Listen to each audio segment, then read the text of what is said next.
All right. Should be good to go. I want to make sure. Bye. Oh, you know what we forgot to do? Or I Oh, forgot there to was do? something else I wanted to ask you too. I have a screenshot of all of my flights along the Pacific that I was thinking of doing a screen share with. Is that something you want to do? Absolutely. And you know Do what? you want to test that? It worked. We're live. Okay. Welcome to paraglidingtalk.com. I'm your host, Robert Michaels. We have a very special episode tonight. We have special guest Jeff Hamann with us. Also, secretly, we have Jeff Goen in the house tonight as well. The writer, the author of the Ppg Bible, and the guy that's on the cover. We are going to have a great episode tonight. I'm so excited. Thank you for joining. If you're just now jumping in, you are a part of the greatest paragliding talk show on the interwebs. Paraglidingtalk.com. I do want to do some order of business tonight. There is a few sponsors of the show that I want to mention. One of those is ppgsmoke.com. Go check out their website. They got all kinds of great stuff for your paramotoring needs. Ryan Roberts has created a plethora of fun things that you can add to your flying repertoire. Join us in the mission to change the air. Paraglidingtalk.com sponsors PPG Smoke. Also, this show is sponsored by paramotorprops.com. If you break a prop, you want to buy one quick, get some speedy service and a really good deal, paramotorprops.com is the place where it's at. Also, the show is brought to you by paraorangeproducts.com.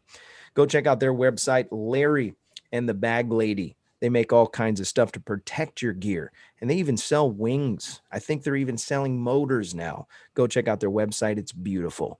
paraorangeproducts.com. I do want to say quickly before we get this show rolling, I appreciate the moderators of the show. Nick's with us tonight. Anthony Paragringo is with us. Craig Taylor is moderating, and Sean Nafsker. Right about the half-hour mark, we're going to spin the wheel of Winnie things, and your name is being written down as long as you're chatting. Don't be a lurking Larry tonight. Say something nice in the chat, and you will have a chance to win something great. That's all. That's all the commercial I got. That's a lie. I got more. There's some more commercials. There's more sponsors. If you want to support the show and you want to do that on Patreon or PayPal, you can do that. There's links in the description. You might learn something that can save your life or save somebody else's. So support the show and keep it going.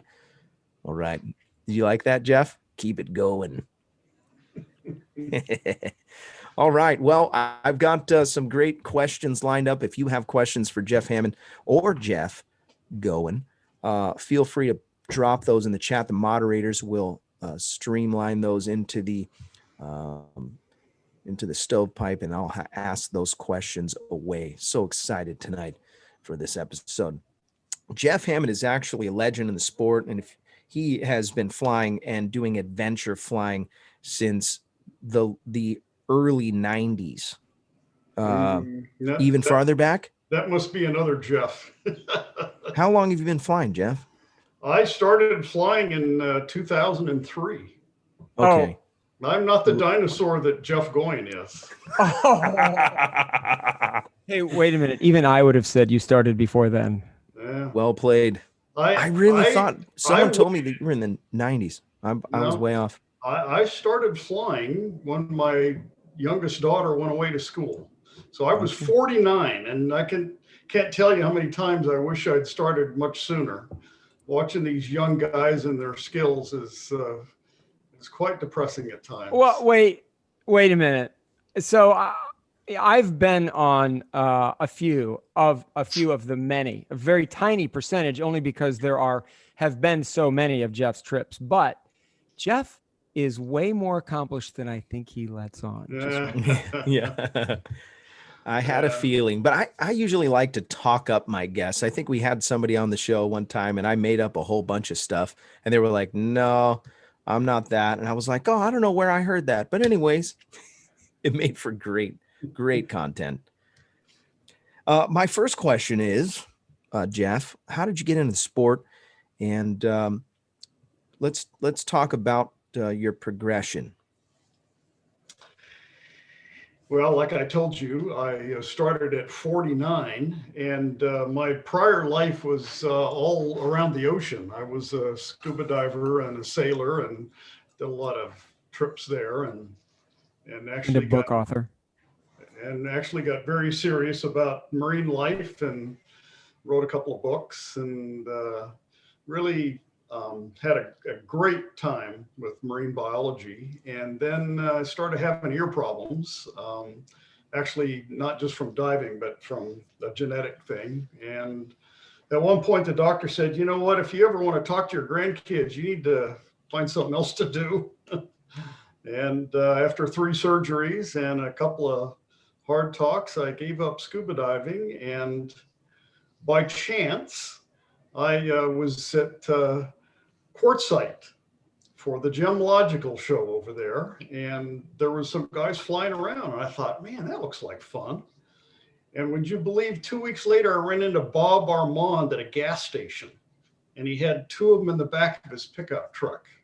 Oh, wow. And that is kind of what started me out in the sport. So did you talk to Bob and said, hey, I need your phone number and I want to know how I can get my hands on one of these? Yeah, and what does it take? I struck up a conversation with him in the gas station. And of course, he was very quick to give me a card. And he said, look, if you get 3 guys, I will go anywhere to teach you. So I found 2 other guys, and he drove down from Simi Valley and gave us lessons in San Diego. And we actually went up to his area for our first free flight, or our first flying. But So who did you train with? Bob. I mean, not I know Bob Oh, trained, 2 other friends of mine. Locals? Both local guys that were friends of mine. Neither of them are still flying. Okay, that was going to be my next question. Okay. Yeah. And that happens, and it's interesting how things play out. We'll talk a little bit about the fear factor in the sport, maybe here in a little bit. Jeff, what do you think the percentage is of guys that take lessons and drop out? I think it's like 75%. Yeah, well, if you look at it after, say, 5 years, that's probably about right. Yeah. Wow. People don't realize that, it's actually kind of hard.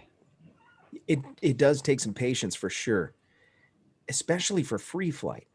If you're not really apt to the weather, you'll get disappointed a lot. I've had a lot of sled rides. So let's talk a little bit about your evolution into adventure flying. So you got some training, and this is what typically happens. A guy will go and spend a week somewhere. Is that accurate? You spend a week, 3 days?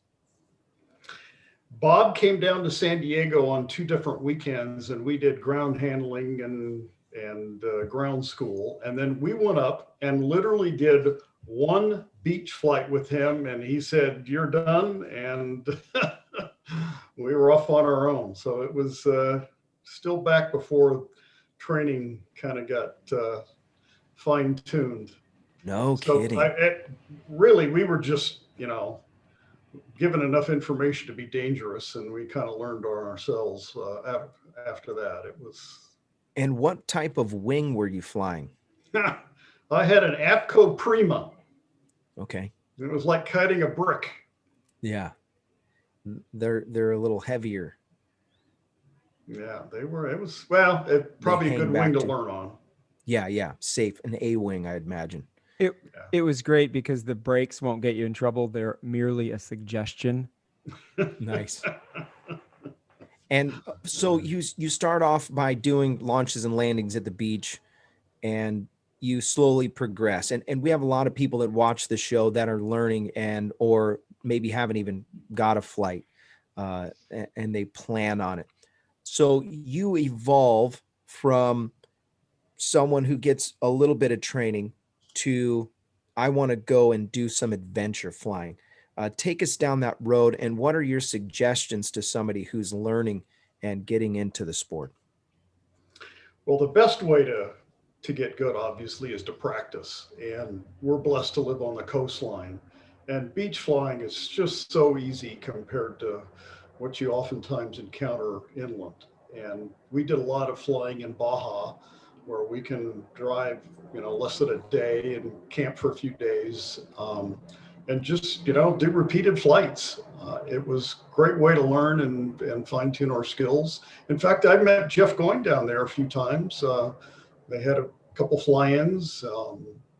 And there was another time he's not talking about, just because he likes to fly on the beach doesn't mean he will not fly inland. And there was that time very much inland and very much up high. Do you remember that, Jeff? Very early on. No, sir, I do not. There was a balloon fiesta going on. Oh, yeah, that's true. Nothing like launching at 4,000 feet when you've only got a dozen flights under your belt. Yeah. And at least you had the black helicopter circling. No, that wasn't me. I was already on the ground.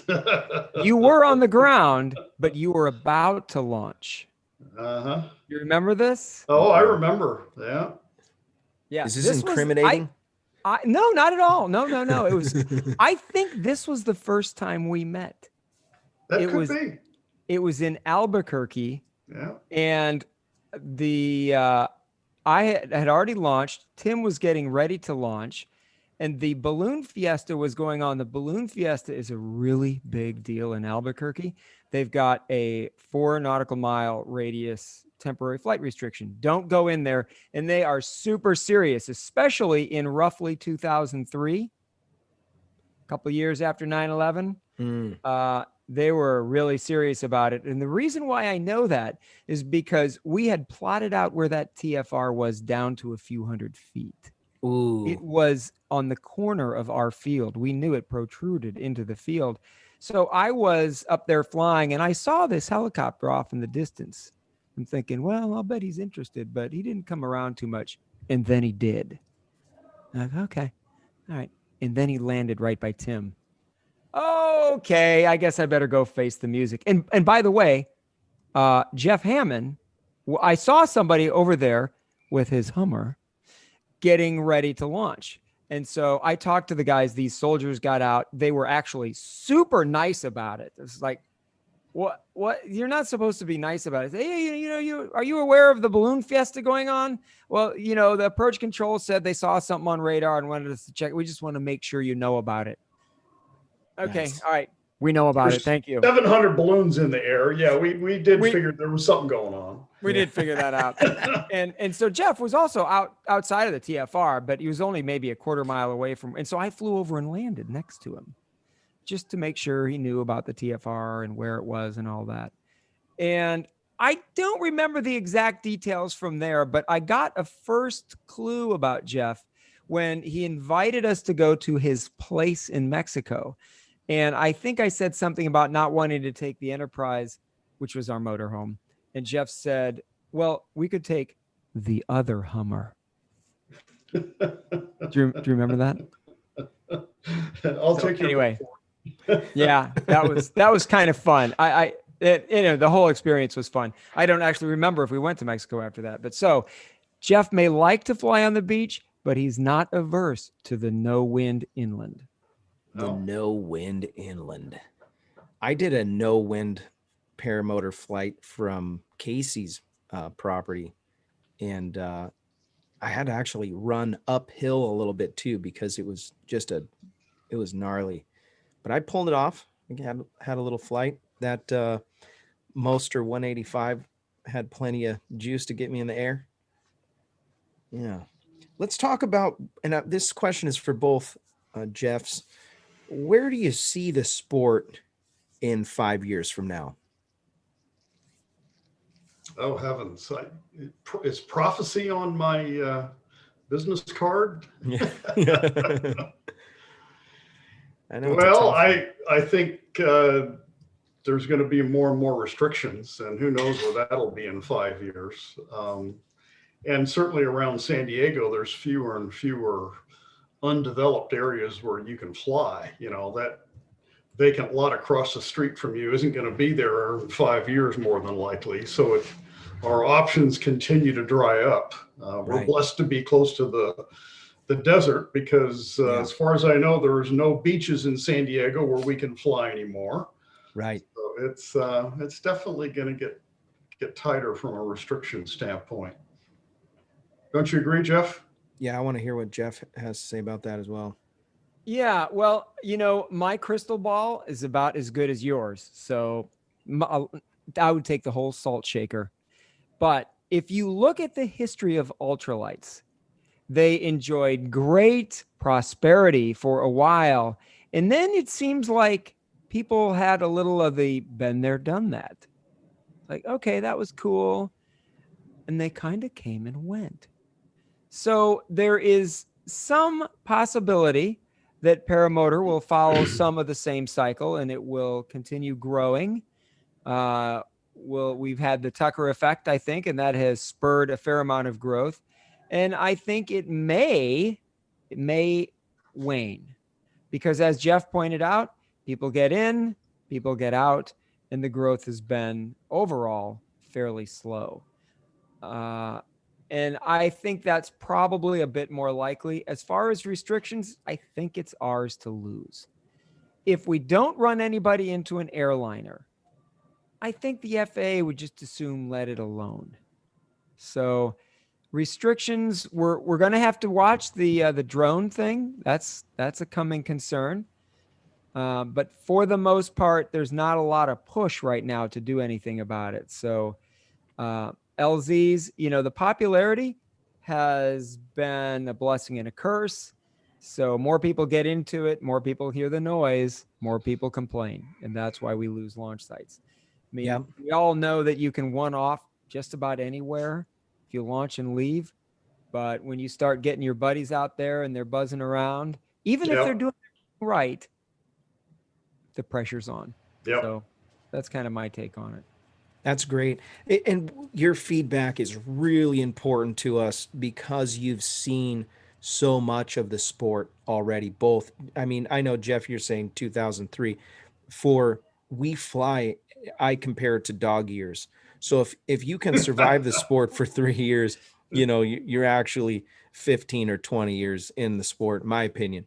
When you talk about all that has evolved, when you talk, we discussed hang gliding. One of the hang gliders, he was telling me about some launches that are in the area. I guess there was a free flight place where the guys would launch in this crest area, which you could probably see it from your house, Jeff, Hamann. And there was a place somewhere close to Viejas that they used to launch off of back in the day. And there's actually a site on paragliding, whatever it is, Paragliding World, and there's a pin, and the site is called The Rock. And I guess it was pioneered at some point and people used to fly there. But a lot of these places now are kind of either off the radar or off limits. And or guys are just too lazy to go and bushwhack because each time you go to those spots, you got to clear the launch and whatever. But you've seen so much as far as an evolution of the sport where the gear is safer, where the learning curve is so much better. And this brings me to my next question. You guys decided, you know what? I've seen some carnage.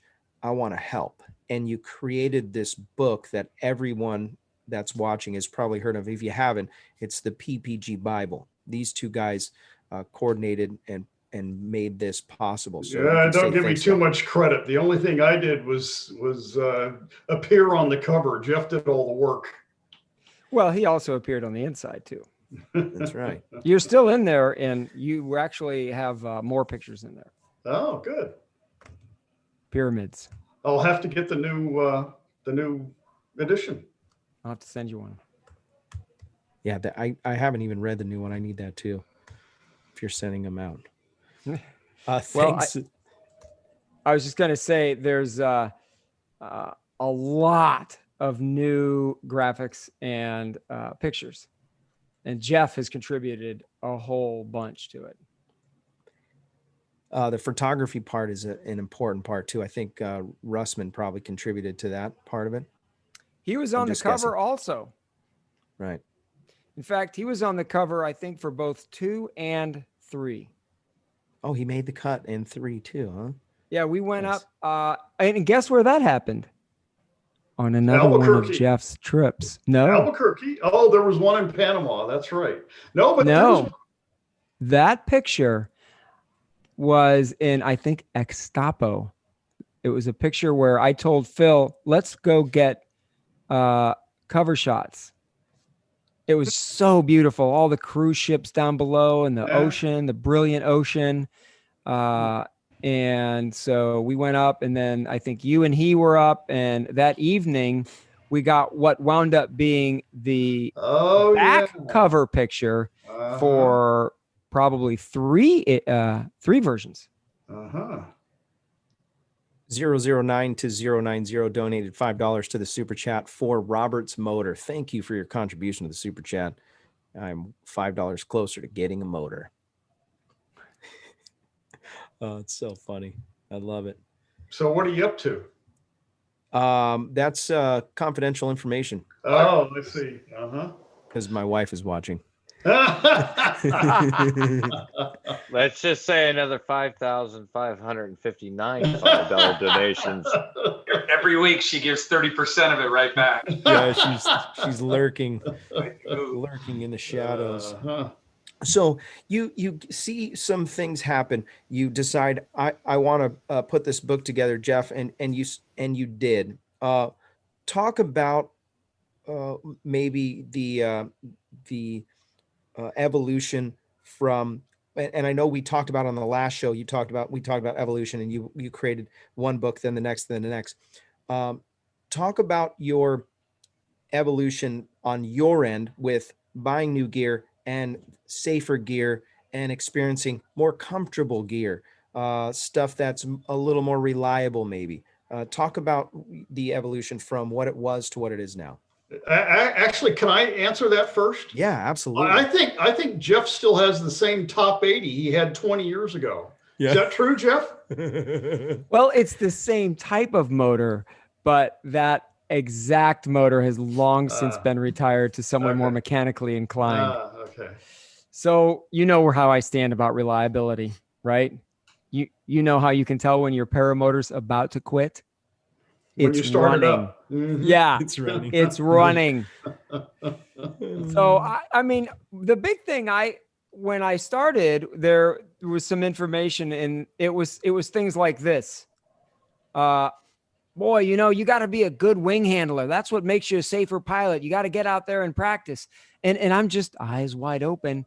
And the first guy I know to die, and I knew the guy, flew a perfectly good inflated wing into the ground under power. It had nothing to do with wing handling skill. Then the next guy to die, I knew the guy, flew a perfectly inflated wing into the ground.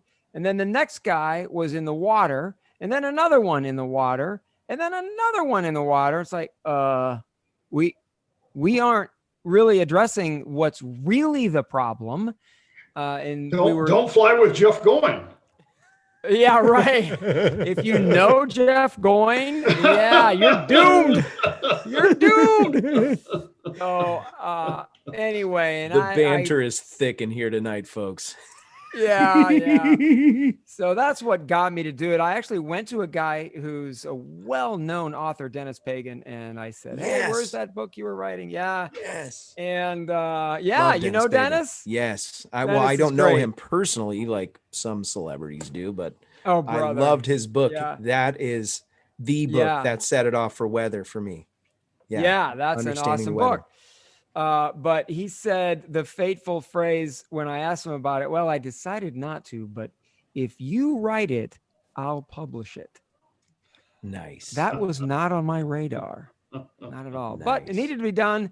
And the switch had already flipped in my mind that this problem needed to be solved. And so I started working on it, talking to people. What year was that?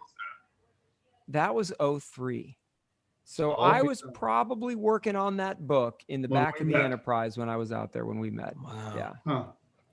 Yeah. And I did a lot of it with Tim driving the Enterprise all over the country. And, of course, it was all new to me. But some interesting things about the evolution of gear. Like many things, it comes in fits and starts. I mean, we've got better engines, but I don't think they're more reliable. I wonder. Yeah, if you look at what we do with our technology is that we spend it on lighter weight. That's what we're doing with it.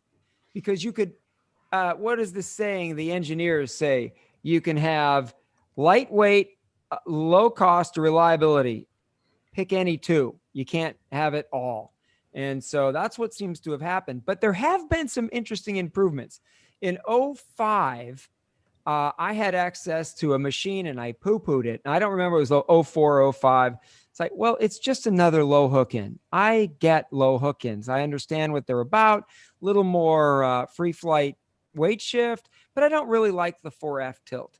And he had told me about this new model, the mini plane. I forget what they called the articulating arms. The next year, I tried it. And it had these weird shaped S arms. Wonder what that's all about. Because I didn't even know they had that when he offered it to me before. And that was revolutionary. And now nearly every paramotor at least has one model with that. And I did a survey on the Facebook paramotor group, and it was 95% had low hook in with articulating S arms. But do you think that has a safety advantage? No safety advantage, as best I can tell. Just a comfort. You know, it was like a generational leap in comfort. You get your risers down lower, so they're a little bit more accessible, but they're not so low that you get a bunch of 4F tilt when you throttle up. So it's really a good combination. And so that was one change. But as far as other safety, there haven't been as many. The flotation. Okay. Flotation is probably, and let's credit Nirvana for coming up with, I believe they're the first ones that came up with auto inflating devices for paramotor. That made a difference. Possibly the single biggest reduction in fatalities was widespread adoption of auto inflating devices, because we were having a lot of people drowned, I mean, just over the years, and a lot is relative. We're still only talking in the US 1 or 2 per year, but drowning is a big deal. And anybody that has one of those, they don't drown when they go in the water. So that's a big deal. I got to say something here. Otherwise, I don't know what just they've happened. gotten lighter. Go ahead. The super chat has just exploded. Ppg Bobfather gave $20. Matthew S gave $5. Nick Griffith just donated $50 to the super chat, and Jim Furman just donated $20 for the motor fund.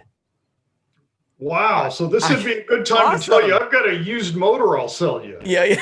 I've got one too, by the way. Yeah. Is that 20-year-old top 80 we were talking about? No. It's not that one. It looks like it, though. If the super chat keeps going like this, I'll be able to buy one soon. My word. Thank you, guys. I really appreciate you guys. Do you know what's happening? These are some of your fellow paraglider pilots, and they want you off of that hill. Yeah. Yep. I had the last time I flew was last Friday, and I had the worst flight. I flew, and keep in mind, it wasn't because it wasn't working.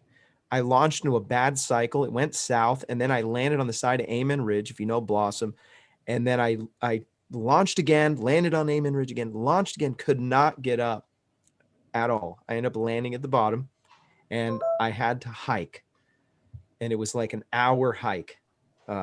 Brutal. Jeff, I see that. I see the violin. It's 50 flatland. Okay, you're flying off a Blossom. Yeah, not that there's any jealousy here at all. No. Yeah. And I have invited you several times to come free fly. By the way, the invitation is open again. I appreciate that, and I would love to. Yeah. Who's going to write my software? That's what I want. Will you write my software for me? Maybe. I'm sorry. There was a glitch in the internet speed. Yeah. Okay. This is a question from the guy who just spent the last 6 days getting paid to sit around the house. Yeah, on reserve. That's right. There is that. And That's I did a right. lot of sitting around the house. And my fingers got some really good exercise up Yeah. and down. He's also been recording the Audible for yeah. the book, so that's pretty awesome. You know, that's done. The Is it? entire recording is done. However, Tim is now listening to it and he's telling me some things. Oh, yep. I'm recording. Yeah. Knew that was coming. Morning voice. Don't Robert, do morning voice. Is this a paid sponsor, or does he just get this free because you like him? I coerced I mean, you're him pitching to his come book, on the you're pitching his video, Yeah. but I haven't heard. Yeah. No contribution, no sponsor. How does this work? The first we 5 just- shows are free. Yeah. Now he's got to pay up. He's been on like 5 times. Yeah, he has. yeah, I'm getting there. He's got a lot of goods up there that I glean Oh, brother. from. That is true. Yeah, Oh, brother. wisdom Yeah, is power. I took lessons from Bob Armand, but I have learned far more from Phil Russman and Jeff Going. yeah. Mostly Phil. Yeah, because Phil is really cheap. He's actually free. And so is Jeff. Yeah, so it's Jeff. That's true. Yeah, I remember a specific time in Baja where Jeff and Phil watched a couple of us kite around in the dunes in, I don't know, 15, 20 mile an hour wind. And we crashed and got drugged. And they did a lot of laughing, but they did a lot of helping too.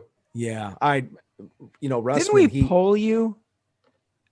I seem to remember that Phil was on one side and I was on the other side. And we were just flying you for the fun of it. You had gotten. So I fell when you guys let go. No.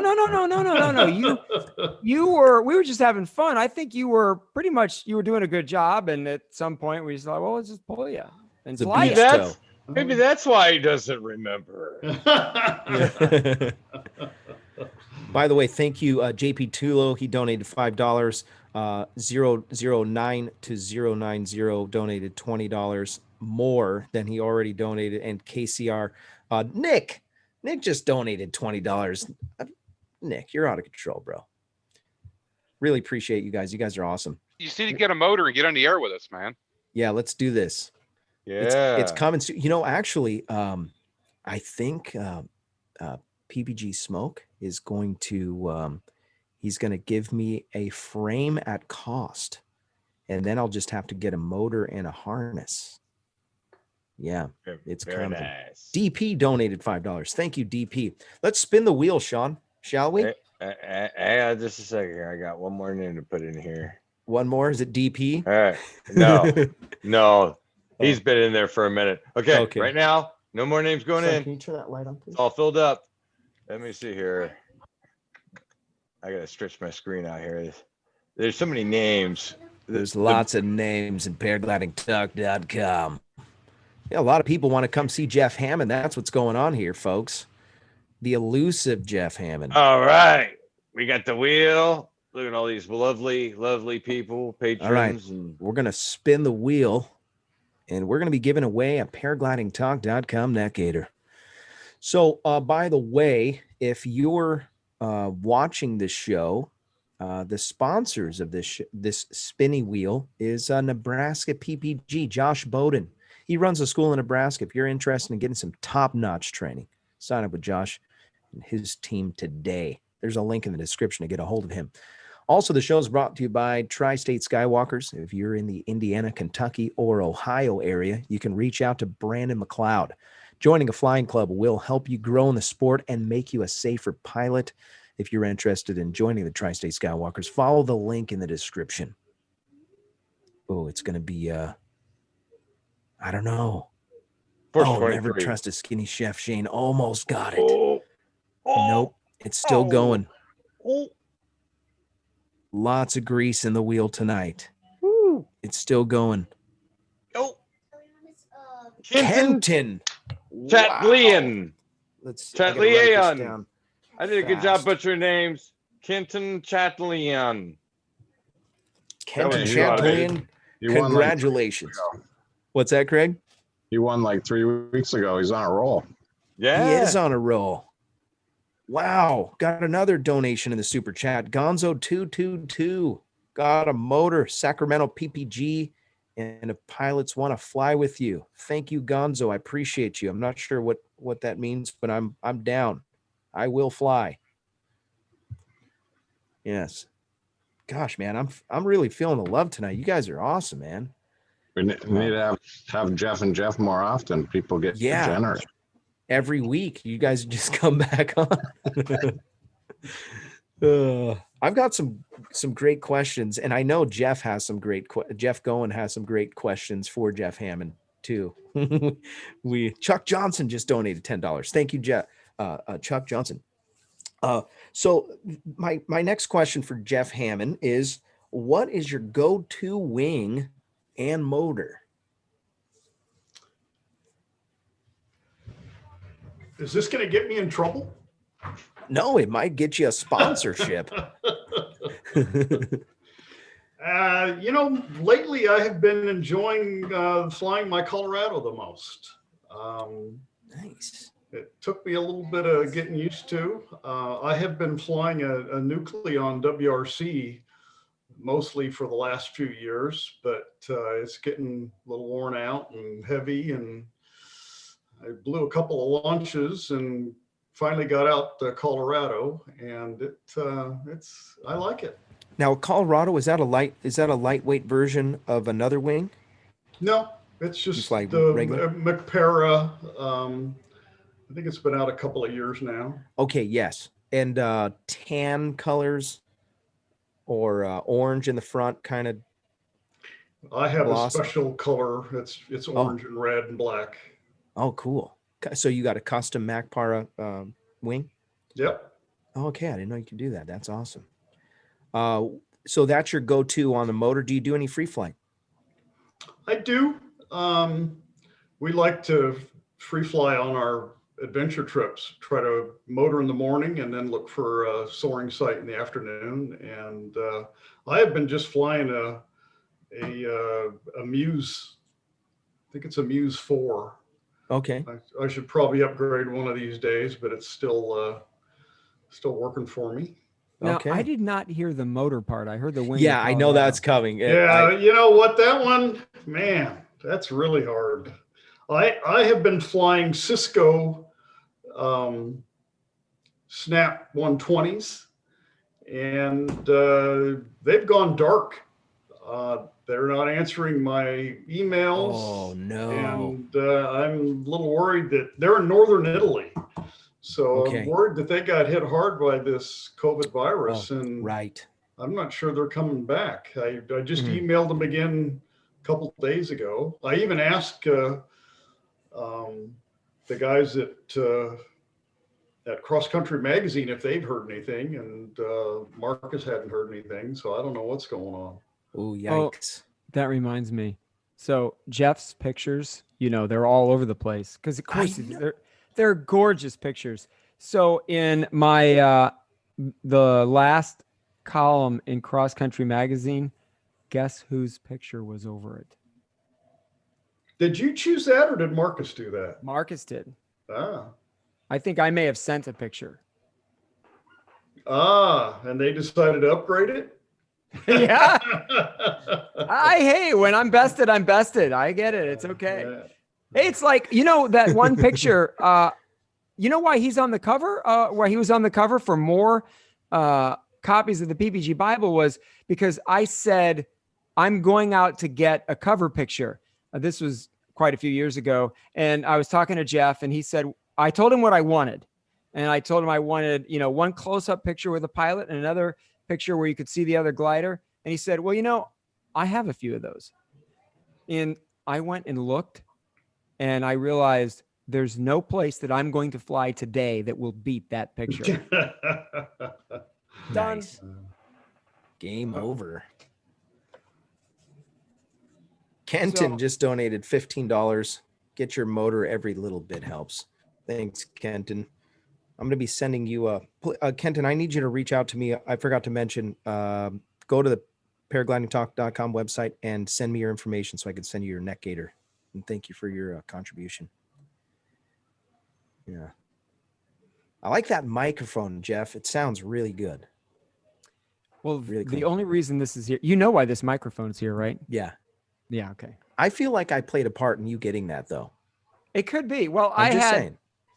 Yeah, I had another one of these and it died on me. Oh, really? So this is the Okay. replacement. Yeah. Okay. It's working great. Thank you. Let's talk about your motor a little bit more, or motors, if you will.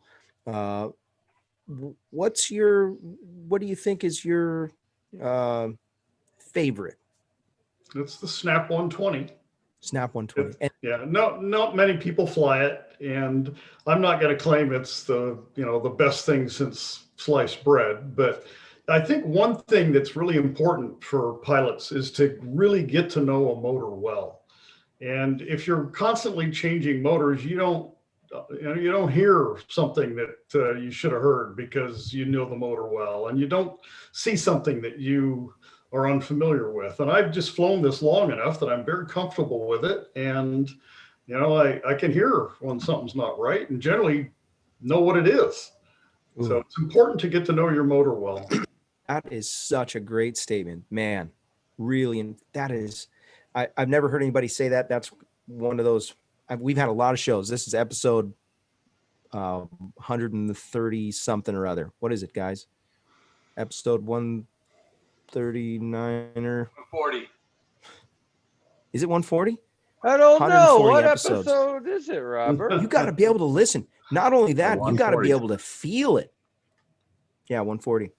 Crazy Uncle Bob donated $5 to the super chat. Thank you, my fine flying friend. Hey Jeff, real quick, I actually learned on with Casey on the Cisco 120. I'm 240 pounds, so at that time I think I was about 250, and I was surprised it got me in the air, but it's got plenty of power. Yeah. Now, when did you go from the 100, the Snap 100, to the 120? As soon as they made it, it's probably been 6 years ago. Is it the same motor bored out? No, it's a different cylinder. Actually, there's a lot different on it. It looks very similar, but they fixed a couple of problems. Remember the 100? It actually had a offset gear line in the crankcase or the gear drive, and they wore too much, and they fixed that when they made the 120, so that the new gearbox is really reliable. Did they fix the auto ejecting propeller? No, but I fixed that. Just need a little bit of high temp Loctite. I used super glue and still lost the propeller. That's because it doesn't take high heat. All right. You need the high temperature Loctite. I went through high temperature Loctite and still lost a propeller. I think you welded that bolt in. It's the salt air. That's what it is. The I've coastal lost air. a couple of propellers too. Why does no one use tie wire on their prop nuts? Well, Come on, you gotta it's understand aviation here. what this nut is. So there's the bolts that hold the propeller to the plate, but then there's this one small little bolt that holds the entire prop hub onto the gear spline. So the in the gear middle. spline, yeah, it's in the middle. In fact, I just had to tighten mine on the top 80, which I've never done before. But on the Snap, there was some weird dynamic with that where that bolt would back out and fall off. Oh my word. And there's no way to reach in there and put a wire on it. It's inaccessible. What about drilling a hole through that outer hub and putting a lock nut in there to hold it? You'd have to see it. I don't see how you could do that either. Not enough room, probably. It's buried down in a hole. You'd have to go through the propeller to get at it. So I'm I don't know down much on the about top 80. I'm trying to figure a way to drill through that hub and actually pin that bolt in place, because that's one that worries me, is that nut coming out. So high temperature Loctite, I'm sure, is a pretty good solution. And I wonder about I wonder about the threading too. Is it a coarse thread, fine thread, Somewhere in the middle. I don't know what thread I it is. It think looks it's like a it's somewhere in the middle. Yeah, it's a medium, so Yeah. it's proportional to the size. Yeah. But it's not a problem on the top 80s. It was only a problem on the snaps. I have no idea why. So that's your go-to motor. Have you flown? Have you ever flown a I've flown the flat Monster. top? I've never flown a flat top. You were ready for that one. Uh-huh. Okay, Monster 185. What do you think about Vidarazi? I think they're great. Okay. Got a lot of friends that fly the Monster and hear a lot of good about them. I'm asking for a friend. You're shopping, we know. Yeah. Yeah. What was that company that you said? I've never heard of this motor that you speak of, this Italian motor. Cisco. Yeah, it's not a well-known motor. Okay. Their website still works. They just don't answer emails. Yeah, I've heard some horror stories. Anthony Peregringo actually bought a kind of special motor and was working on that. He actually brought it to the house. That was the first motor that I really got close to, besides the what was it, Kanguk, with a. Oh, I actually don't know what was on that. I thought it was a Vidarazi. Maybe But not. mine, They put a lot of Pellinis on theirs. Pellini. That's probably what it was. But Anthony Peregrino, what was your motor? And I had the Corsair. It was the precursor to the Black Devil M25Y. It was actually the M21Y. So I was getting my parts from Alex Varv, and it was pretty difficult, because they weren't really making those parts anymore. But it's interesting because one of the guys that we fly with actually flies the Cisco, I think, not Black Bull, but the Bull Max, I think 220, 230 or something. And he needed some parts and he was having trouble on the website trying to get contact to him. Somebody out, I forget which company it was, if it was Glider Sports or one of those companies that sells parts, they were able to match him up with the piston and the systems, the parts that he needed. So it was pretty cool. Let's talk a little bit about the fear factor and the evolution of people coming in. I should say the revolution, people coming in, going out. And we talked a little bit about the 75%. Was that pre-show or was that live? People are coming in and out of the sport. But what is it that you would say is going to keep you for the long haul in such a sport that we just absolutely love? And this is for both Jeffs. I want to hear your feedback. My observation is the number one way to keep someone in the sport is to get good training. I would suspect that probably the biggest reason why people get out is they're not equipped to handle their own sites, to handle the vagaries of weather and the equipment and so forth. But if they go to a school that'll give them 20 to 40 flights in varying conditions, now they're better equipped. Or if they get with a group of pilots and they keep learning, because if you can't launch, it's an entirely different experience than if you can launch reliably.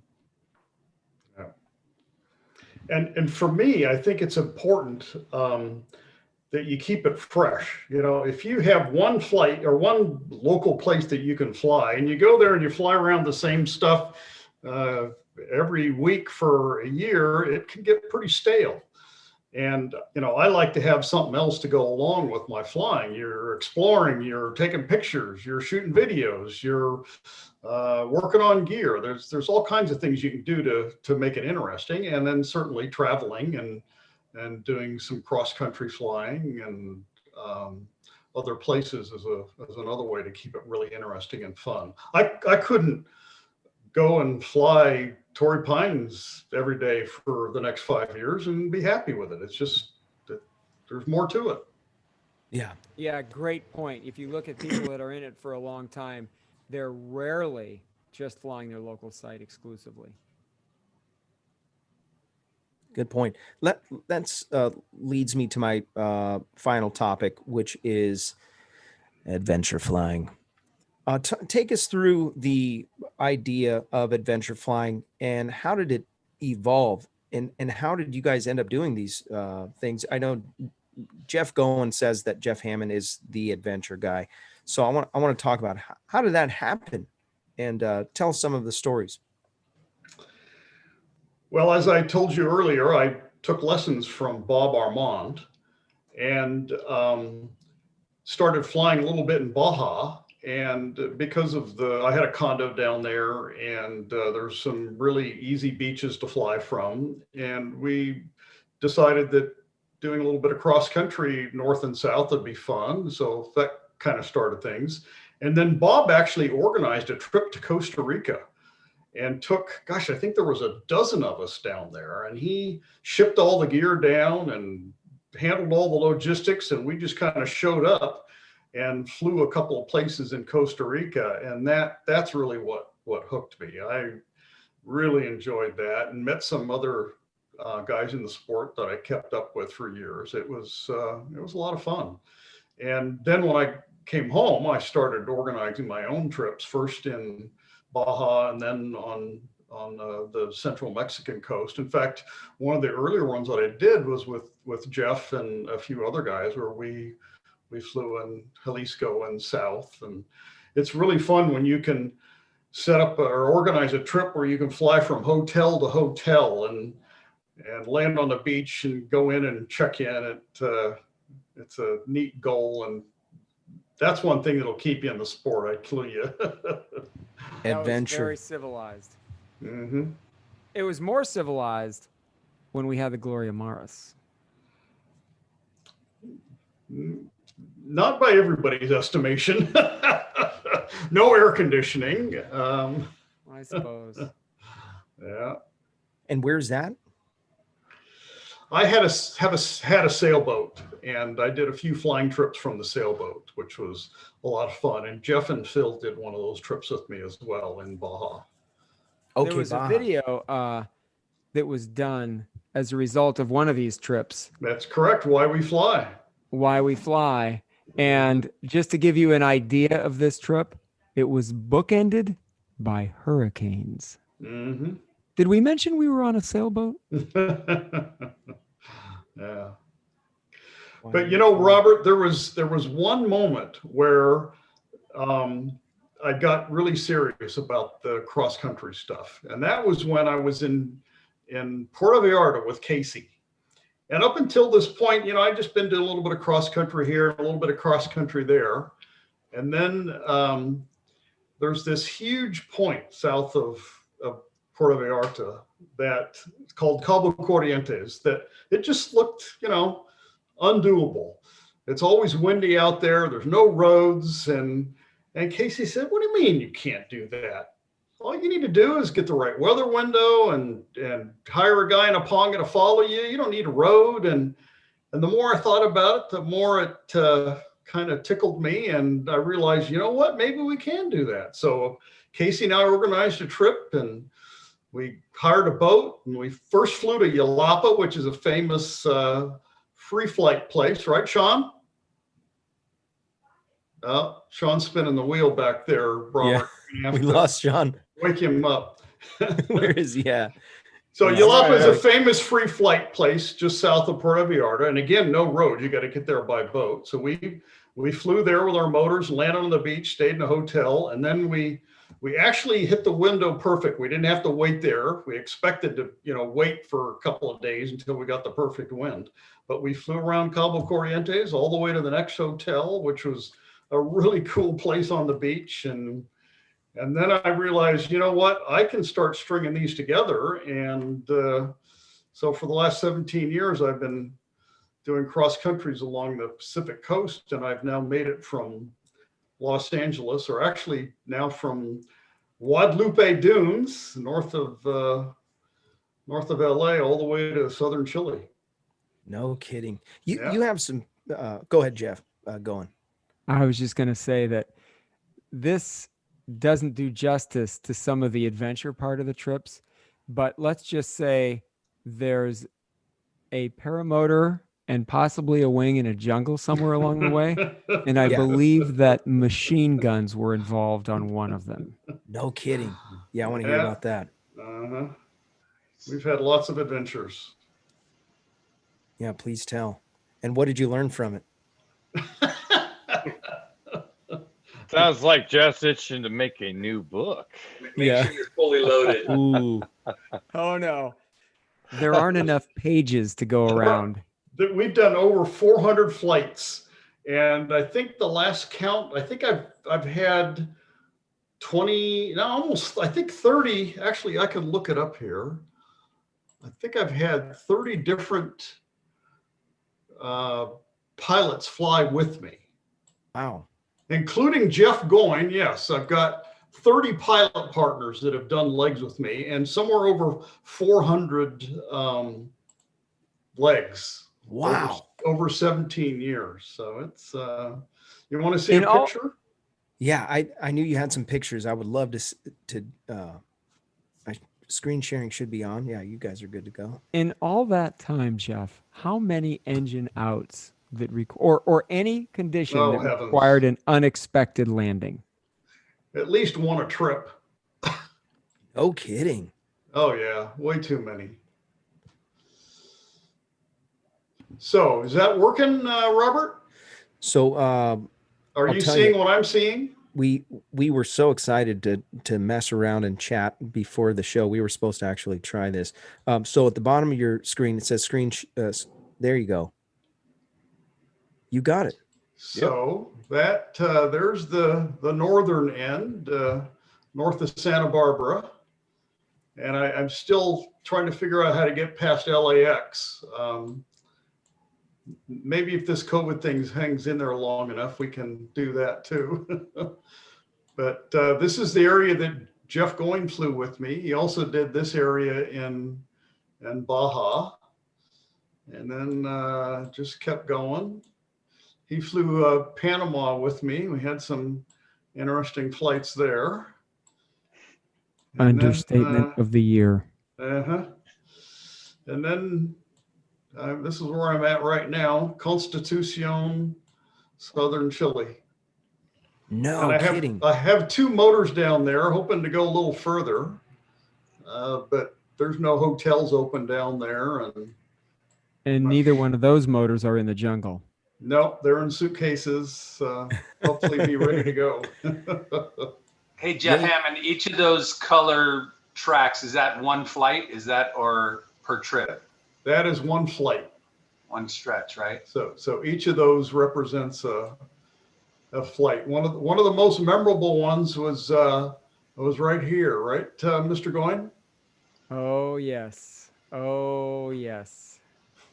Please Which tell. is one of the questions that Robert is supposed to ask. Yeah, that was my next question. just by the sound of the tone of that. Oh yes, So- we have to know now. Now we'll see if he even remembers what the question was. Yeah, was it an unexpected landing? No, it No, was it's the worst flight. Oh, Now, mind you, this was the worst flight in any aircraft I've ever flown in my life. oh my I've word. never been this happy to be on the ground. But Was this- Jeff should tell the story. Yeah. Give us the flight details and like the conditions. So we had been flying. We actually went to Panama to fly the Panama Canal, which is another whole long story that's very fun too. But at the end, our host down there sent us to his favorite flying place called Punta Chame. And he did not go with us because he had to go back to work after all we've been doing. And we drove down there and we hung out here while we waited for the offshore wind to die. And it got calmer and calmer, but it was still coming. So we were actually launching here in towards land. You can see the mainland of Panama is over here. And we called him up and said, it's still offshore. And he said, don't worry about it. It always changes late morning. And by the time you get up the coast a little bit, it will be fine. So we launched, and it was. Wait. There was Wait, three of Jeff? us. Okay. Jeff, there were four of us to start. Why did one of them not go? I guess he didn't like the offshore wind. It was Why no, he could not launch. It was too windy. Okay. Mm. Clue number one, it was too windy Uh-oh. and offshore. And number two, do you remember one other pilot said, "Hey, I think I'm going to pass"? Do you remember that? That wouldn't have been you, would it? That was me. Oh. I think I'm going to pass. But you let Remy talk you into it. Somebody handed me the phone. Okay. All right. Anyway, continue. So we launch and we get down about here, and now there's enough land so we're getting a little bit of thermal activity in addition to the offshore wind. And we decide, you know what? This isn't calming down like Rummy said. Maybe we should turn around. But by this time, we had such a tailwind, there was no turning back. Oh, no. We were stuck to keep going. So we continued on. And by the time we get about here, there's a big mountain that's now adding rotor to the thermals that are popping off of the offshore wind as well. And at this point, the three of us realized that it was everyone for their own. And we even quit talking to each other. Oh, no. We were suffering multiple collapses. Oh, no. And all of us, are looking at the situation, trying to figure out, okay, what's the best way out of this? And we all three made different decisions. You can see what my decision was here. There's one more piece of information. Okay. What did I forget? The biggest problem was we could not descend. Oh, The no. lift was so strong There that we was a could lot of not lift, but- descend over land. Now continue your story. Oh, no. So, So- you guys are over water. No. We're I here- stayed over water. I stayed over land. We're here trying Phil to get stayed down. over land, but Jeff Okay. was So- the blue line. I went out here and circled down and got underneath the mechanical rotor from the mountain, and then circled back and went in and had a perfect landing on a beach here with the wind coming out of the northeast, and had a very easy landing. But Jeff, in his infinite wisdom, decided, I'm not going to go out over the water and get stuck offshore with no retrieval. I want them to find my body. So what does he do? He decides, you know what? I'm going to find the gnarliest place on the land to land. And he decides that these big buildings would be a great place to try to find some clean air to land in. And Oh, no. he landed right here in the parking lot or whatever it is behind the condos. And Phil, he continues on down, and he actually stayed in the air a little bit longer than we did and got sucked up in a huge cloud. And meanwhile, we're in those three towers at Remy's mom's place watching him with binoculars. Oh, no.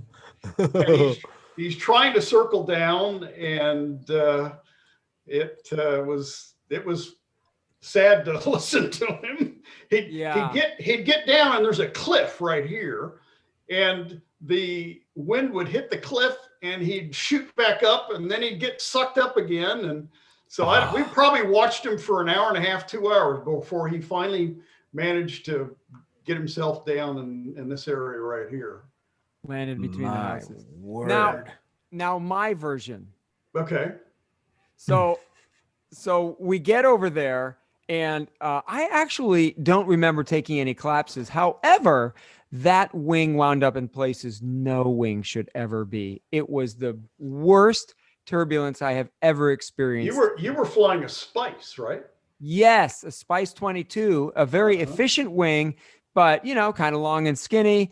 And Phil was also on a Spice 25. So he was even in worse shape Ooh. for getting down. Just But I getting- get over there and I was going up at 700 plus feet a minute. And I Oh, would man. big ears, just pissed it off. Don't bother with big ears. Oh. So I would do a spiral for a couple of turns and I would lose a bunch of altitude, come out of it and going right back up again. Oh. So I figured, all right, I'm going to go somewhere else, try to find some better air. And so I, headed downwind a little ways and I fought it. And I finally got down low enough to where I was out of the lifty part of the rotor. And I didn't care what was below me. I just saw there was landable terrain below me and I was getting close enough and I landed there. And that just happened to be the courtyard of the destination. Pure luck. My word. But I saw what Jeff did over the water. And it's like, oh my God, we're never going to find his body if that thing fits. Yeah. Oh And my. I had multiple collapses over 50%. Wow. Yeah, I didn't have collapses, but I just, I saw that wing. I had my hands at full extension on a number of cases. I mean, they were below, like, oh, expletive. And then, the wing comes back up. Oh my goodness. Was that worth $10, Robert? Yeah. That was 2 of them. That's $20. 2 expletives. Yeah. That's right. He can't deny it. He used 2 expletives. That's true. I do want to say the super chat's been blowing up, and I do have to mention a couple sponsors before we go to the after show. This show is brought to you by iFly Indiana Powered Paragliding. The website is iflyindiana.com. Also, the show is sponsored by Lone Star Paramotor. So I really appreciate the sponsorship from those guys. If you want to get some training in the state of Texas, you can reach out to Ron Turan.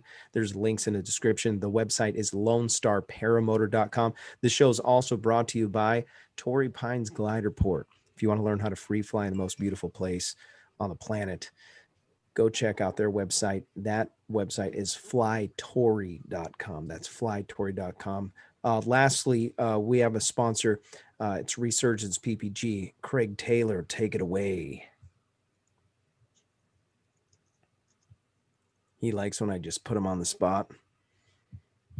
Totally muted. Yep. I was muted and busy putting the links in the chat from the sponsors.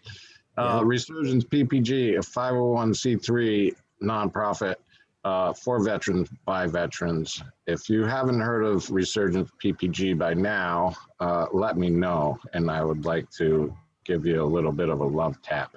They're a great program, very dear to my heart. Love the veterans. If you know of any veterans that could benefit from an absolutely life-changing opportunity, please go to the resurgenceppg.com website and nominate those persons. If you would like to make a donation, that can be done at that website as well. Or if you can't do that and you're buying things for the home or family, or Christmas is coming, smile.amazon.com will take the percentages and send them back to Resurgence. I do have, if you want, just for a moment, there is a lot of TFRs across the country. Please check your TFRs and NOTAMs before you get in the air. You can see hopefully you can see that, all of these red marks, circles, dots, and yellow categories. Looks like California is still dealing with some wildfires. Yeah. Some other circles look like those are 30 nautical mile ones. Anyway, check your NOTAMs before you get in the air. Can I interrupt, Craig? Absolutely. There's been a TFR over the San Diego ballpark downtown every time there's a game, and it just tickles me because it's got to be out of habit because there's no fans. Yeah. It's like, what in the world is going on here? That's a good point. Jason Schultz donated to the super chat $15. Thank you. I saw your messages, and that's harassment. but thank you for your investment into my flying needs. Brian Simons donated $20, or is that Simmons? Thank you, Brian, for your contribution. Really appreciate that. And also Jim CR120, shout out for Shannon at 4 Wins for PPG, 4 Wins PPG for excellent customer service. And if you want to, Jim CR120 just donated $10. Best family friendly PPG and free flight talk show on Thursday at this hour. That's right. That's right. Thank you, Except Jim. for the 2 expletives. That's right. That's right. That is right. So I really appreciate everybody, your contributions. Thank you for all those that are supporting the show on Yankee Paramotor snuck right in on us. Thank you, Yankee, for being a part of the show. We are going to go to the after show. Jeff, I have to ask this last question. There is so much more adventure to be talked about. Would you come on the show again at some point? Sure. Okay, good. Did you guys record that? Okay, good. Thank you so much, Jeff. I really appreciate it. I didn't get beat up too much. I'm okay. Okay, good. Jeff Goen, thank you so much for making this happen. It was your email that worked. I sent all kinds of emails in other ways and didn't work until Jeff Goen. So thank you. Also, thank you for the moderation staff. Really appreciate what you do. Yankee, Craig, Anthony, Sean, Nick, and for all the super chat people, Jason Schultz, thanks again. Contributions. I got to see Jason when I went to Arizona. So that's where I was last week. I was hanging out with Jason on Thursday night, and we were eating Mexican food at our favorite Mexican food restaurant, Los Favoritos. Really quick. Yeah. You got to come back for the next show because we never addressed my all-time favorite flight. With Jeff yeah. Reel them in. That's old school. Next week. Yeah. One of the kids asked, why do they say stay tuned? Yeah, and I thought about it. I was like, oh yeah, and I did have a TV that you had to tune, and there it is. You can watch it. Yeah, old people. We're creeping up into old. Nobody move. Yeah, nobody move. All right, we're gonna go to the after show. If you are one of the supporters of the show, put your name in the chat right now, your email, and your email address will be blanked out, so nobody else will be able to see it. And I'll send you an invite. So I'm sure Jeff can hang out for just a couple more minutes, Jeff, for questions. And so thank you so much for watching the show. Really appreciate you. And we will catch you on the next one. If I don't see you on the air,